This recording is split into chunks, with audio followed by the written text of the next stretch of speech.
Election టైంలో పిన్నెల్లి రామకృష్ణారెడ్డి ఒక EVM సెంటర్లోకి పోలింగ్ బూత్లోకి వెళ్ళి ఈవీఎం మెషిన్ పగలగొట్టడం, స్వైర విహారం చేయడం, అక్కడ ఇష్టం వచ్చినట్టు జనాల్ని బెదిరింపులకు గురి చేయడం, ఇవన్నీ కూడా మనం చూసాము. టీవీలో విపరీతంగా వైరల్ అయినటువంటి సిచ్యువేషన్ కూడా ఉంది. అయితే ఇది డిఫెండ్ చేయలేనటువంటి వివాదం. ఎవరైనా కూడా, ఏ రాజకీయ పార్టీ అయినా, ఇదే టీడీపీకి సంబంధించినటువంటి వ్యక్తి అయినా, జనసేన అయినా, మోడీ అయినా, ఏ పార్టీ వాళ్ళైనా ఇలాంటి అంశాల్లో డిఫెండ్ చేయట్లే, ఇట్లాంటి విషయాల్లో అయినా ఆ వ్యక్తిని సస్పెండ్ చేస్తారులే అని నేను ఊహించా. నేను ఎక్స్పెక్ట్ చేశా. ఫస్ట్లో ఇన్సిడెంట్ వచ్చిన వీడియో వచ్చిన ఫస్ట్ గంటలో చిచ్చిచ్చి ఇంత నీచమా, మరి ఇట్లాంటిది ఖచ్చితంగా ఎవరైనా సరే ఖండిస్తారు, అలాంటి వాళ్ళని సస్పెండ్ చేస్తారు అనుకున్నా. కట్ చేస్తే 1 month తర్వాత జగన్మోహన్ రెడ్డి వెళ్ళి ఆయన పరామర్శిస్తున్నాడు జైల్లో. అంటే ఎంత నీచంగా తయారయ్యారు ఈ రాజకీయ నాయకులు అంటే, ఇదే ప్లేస్లో చంద్రబాబు నాయుడు ఉంటే ఏం చేస్తారు, రేవంత్ రెడ్డి ఉంటే ఏం చేస్తారు, కేసీఆర్ ఉంటే ఏం చేస్తారు తెలీదు. ఆ సందర్భం వచ్చినప్పుడు చూద్దాం. అప్పుడు కూడా ఇట్లాగే చేస్తే ఇట్లాగే మాడతాం వాళ్ళైనా. ఇక్కడ జగన్ స్పెషల్ కాదు, ఎవరు ఎక్కువ ఎవరు తక్కువ కాదు. హోల్ పాయింట్ చెప్పదలుచుకున్నా ఏంటంటే, కాన్స్టిట్యూషన్ని చాలా దారుణంగా డెస్ట్రాయ్ చేసినటువంటి సంఘటన అది.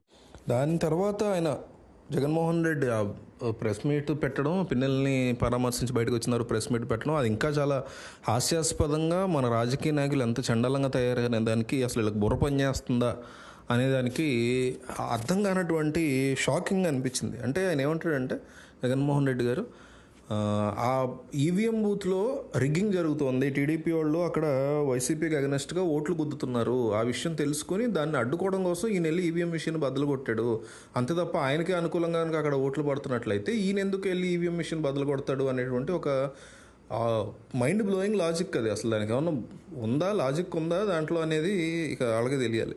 నిజంగానే అక్కడ రిగ్గింగ్ జరిగింది అనుకుందాం, జరిగిందనేది నేను నమ్ముతా. నేను జరగలేదు, అక్కడ టీడీపీ వాళ్ళు రిగ్గింగ్ ఏం చేయలేదు, ఈయనంతటి ఈయన వెళ్ళి ఆవేశంగా బదులు కొట్టాడు అని నేను అనట్లా. ఖచ్చితంగా రిగ్గింగ్ జరిగింది అని అనుకుంటున్నాను నేను కూడా. అందువల్లే ఈయనంత ఆవేశపడతాడు. ఎందుకంటే ఆయనకు సంబంధించినటువంటి ఓటింగ్కి వెళ్ళి జరుగుతుంటే పాజిటివ్గా ఈయన వెళ్ళి ఎందుకు బదులు కొడతాడు. ఖచ్చితంగా ఏదో తప్పు జరిగింది డెఫినెట్లీ, అందువల్ల ఈయన వెళ్ళి బదులు కొట్టాడని నేను నమ్ముతున్నా, కరెక్టే. కానీ దాన్ని ఒక ముఖ్యమంత్రి స్థాయి వ్యక్తి వెనకేసుకు రావడం కోసం ఎట్లా కవర్ చేసుకుంటారు దాన్ని? తప్పు కదా అది. అట్లా దానికి ఎన్నో రకాల మార్గాలు ఉన్నాయి.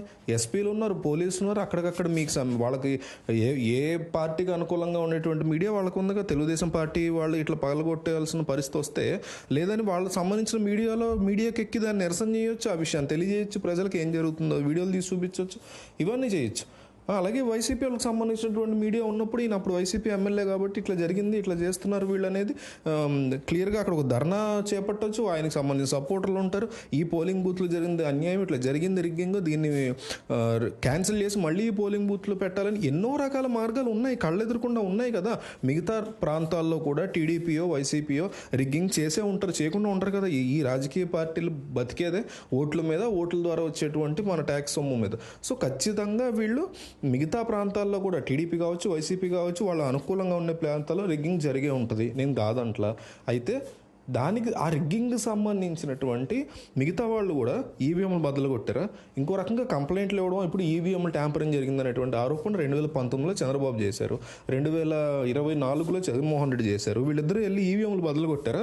స్ట్రాంగ్ రూముల్లోకి వెళ్ళి, లేకపోతే ఈవీఎంలు ఎక్కడ దాచిపెట్టారు ఓటింగ్ తర్వాత ముందు అవన్నీ బదులు కొట్టారా, లేకపోతే వ్యవస్థలు నాశనం చేశారా? చేయలేదు కదా. వాళ్ళు కోర్టుల ద్వారా ప్రయత్నం చేశారు, మీడియా ద్వారా చెప్పే ప్రయత్నం చేశారు, శాంతియుతంగా నిరసన తెలియజేసే ప్రయత్నం చేశారు, ధర్నాలు చేసే ప్రయత్నం, ఇట్లా చేస్తారు. కానీ ఈవీఎం మిషన్ బద్దలు కొట్టడం అనే దాన్ని ఈయన జస్టిఫికేషన్ ఎట్లా ఇస్తాడు? ఈయన ఏ రకంగా దాన్ని నార్మలైజ్ చేస్తారో చాలా పెద్ద విషయం కాదంట.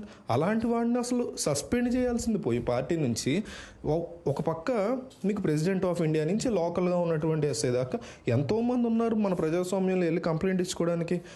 ఒక పోలింగ్ బూత్లో పోలింగ్ క్యాన్సిల్ అయ్యి వేరేసారి పోలింగ్ జరిగిన సందర్భాలు బొచ్చుడు ఉన్నాయి. అట్లాంటివి చేసుకోకుండా ఈయన వెళ్ళి దాన్ని బద్దలు కొట్టడమే దరిద్రం అంటే, దాన్ని వెనకేసుకు రావడం దాన్ని అసలు ఎట్లా చూస్తాం? ఈ రకంగా ఎందుకు తయారవుతున్నారు రాజకీయ నాయకులు?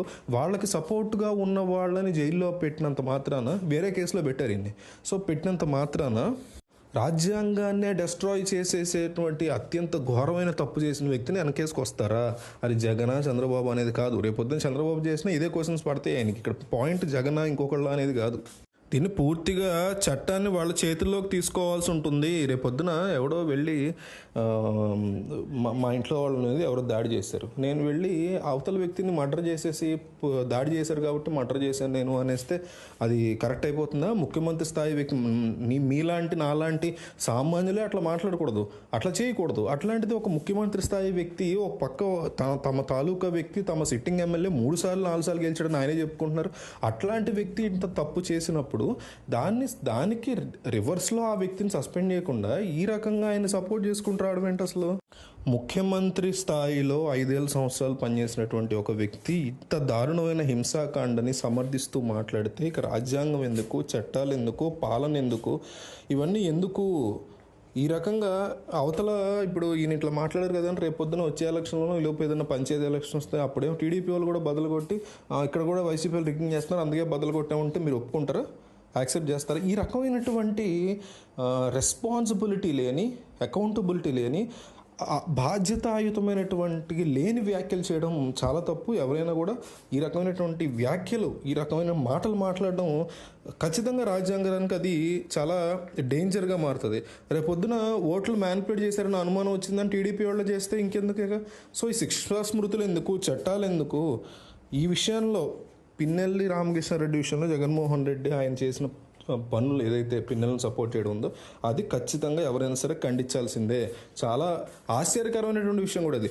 లా ఏజెన్సీస్ ఉన్నాయి, రాజ్యాంగబద్ధ వ్యవస్థలు ఉన్నాయి, చట్టాన్ని సరిగ్గా ముందుకు తీసుకెళ్లగల వ్యవహారాలు ఉన్నాయి, ఇందులో సరిగ్గా లేవు, అవన్నీ వేరే వాళ్ళకి అమ్ముడుపోయాయి లేకపోతే మోడీ కింద ఉన్నాయి అనుకున్నప్పుడు ఆ విషయాన్ని ప్రజల్లోకి తీసుకెళ్లాల్సినటువంటి బాధ్యత మీకు ఉంటుంది. అంతేగాని మీరు ఒకటి చేశారు మళ్ళీ అవతల వాళ్ళు ఒకటి చేసి యువతల వాళ్ళు ఒకటి చేసి అంటే మొత్తం మీద ఇదంతా ఒక ఆది మానవుల జాతికి, ఒక నాగరికత లేని సమాజానికి తీసుకెళ్లేటువంటి మాటలు తప్ప ఎక్కడ బాధ్యతాయుతంగా బిహేవ్ చేస్తున్నట్టు కనిపించట్లా రెండు పక్షాలు కూడా. పోలీసుల చేతిలో లాఠీ ఉంటే అది చట్టం, మన చేతిలో ఉంటే చట్ట ఉల్లంఘన. పోలీసుల చేతిలో తుపాకీ ఉంటే అది చట్టం, మన చేతిలో ఉంటే చట్టం యొక్క ఉల్లంఘన. ఇలాంటి చిన్న చిన్న విషయాలను కూడా పోలీసులే వచ్చి ఈవీఎం భద్రకొట్టినా అది కూడా తప్పు కిందే వస్తుంది, అది కూడా ఒక రాజ్యాంగ విరుద్ధం కిందే వస్తుంది.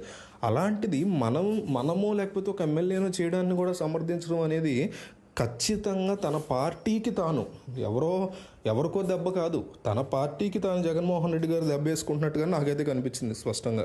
ఈ విషయంలో ఎలక్షన్ కమిషన్ యొక్క మిస్టేక్స్ కానీ తప్పులు కానీ అనేక ఉన్నాయి. అట్లా అన్ని మిస్టేక్స్ మనం ఎత్తి చూపించుకోవాలి. ఒక పక్క జగన్మోహన్ రెడ్డి కానీ పిన్నెల్లి రామకృష్ణారెడ్డి కానీ ఏ రకంగా తప్పు ఉందో, ఇంకో పక్క తెలుగుదేశం పార్టీ వాళ్ళు ఒక రిగ్గింగ్ చేయడం అనే తప్పు ఎలా ఉందో, మూడో పక్క ఎలక్షన్ కమిషన్ కూడా ఓన్లీ కేవలం ఈ వీడియోనే బయటపెట్టడం, రిగ్గింగ్ టైంలో జరిగినటువంటి వీడియోలను బయటపెట్టకపోవడం, మిగతా పోలింగ్ బూత్లకు సంబంధించినటువంటి వీడియోలను బయటపెట్టకపోవడం, ఈయన లేదా ఈయన మనుషులు చేసినటువంటి దాడుల వీడియోలను లీక్ చేయడము బయటపెట్టడం, అట్లాగే ఈయన మీద లేదా వైసీపీ వాళ్ళ మీద జరిగినటువంటి దాడులకు సంబంధించిన వీడియోలు బయటపెట్టకపోవడం, వాళ్ళు కూడా అంతే పక్షపాతంగా వ్యవహరించినటువంటి అంశం కింద మనం దీన్ని కన్సిడర్ చేయాలి తప్ప ఆవేశంలో చేశాడులే లేకపోతే కోపంలో చేశాడులే, రిగ్గింగ్ చేస్తుంటే చేశాడులే అని సమర్థించుకోవడం అనేది ఒక మర్డర్ చేయడాన్నో లేకపోతే ఇంకొక తప్పు చేయడాన్నో, సామాజికంగా చేసే తప్పుల కంటే రాజ్యాంగబద్ధంగా మనందరం కలిసి ఎలక్టెడ్ రిప్రజెంటేటివ్స్ని ఎన్నుకునే టైంలో ఈయన చేసినటువంటి తప్పును కూడా సమర్థిస్తామంటే అది ఖచ్చితంగా బుర్రలేకపోవడమే.